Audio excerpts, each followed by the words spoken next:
Hello, my name is Sean Craney, and today I will be talking to you about the use of text to speech for students with disabilities. That is correct. Now, if you've heard that, then you'll know that this is what we'll be talking about today. Now, students with disabilities. What kinds of disabilities? Well, any kind of disability will come in a wide variety of, uh, you know, complexities that will range from either or issues with writing or issues with speaking. Sometimes with autism or cerebral palsy that are the most common in culprits that can limit students' abilities to, function completely within the school system. Now, what is text to speech software? Now, an example of this would be typically what you would see with AI usage nowadays. But for this example, we're going to be talking about Google.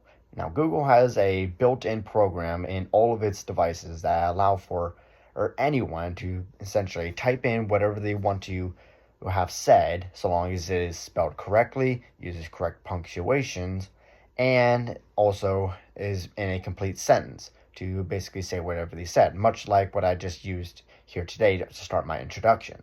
Now, any student can essentially use this function as it's pretty simple to use. All you would have to do, like I mentioned, is just type in what you want to say. Now, AI can offer a wide variety of voices that people can choose from.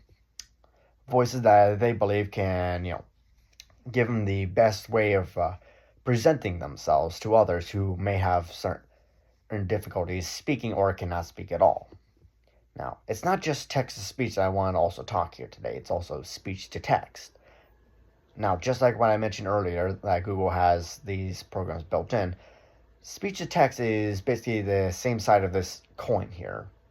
Now, if a student were to have limitations with holding a pencil or pen or any other writing utensil, but wants to be part of the general populace and be in a general education class, then they can simply use speech to text to talk out loud verbally, and Google will use its microphone capabilities to translate every single word that you're saying. If I wanted to say something about Shakespeare, all I have to do is present my ideas in a clear or presented audio format, and then Google would essentially change all those words into written text, and then all I would have to do is then have them printed out and I can present to the teacher. Or if the teacher prefers a more digital exchange, all you would have to do is make sure that all text that you have spoken can be transferred over into a Google Docs, where most teachers tend to use for homework assignments or any other types of assignments that may relate to, say, an exam or a quiz.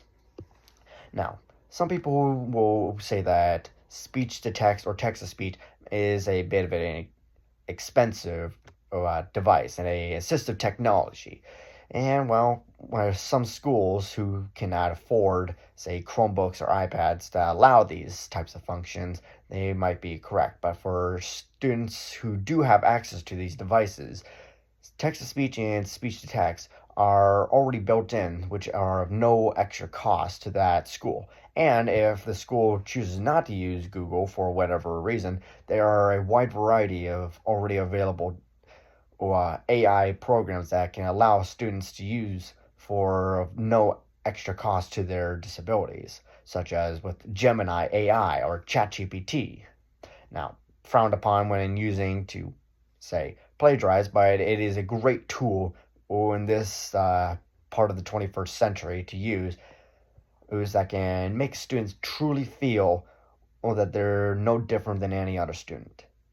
Now, I am Sean Carini, and once again, I would like to say a Merry Christmas to you, Professor, and I hope this video suffices.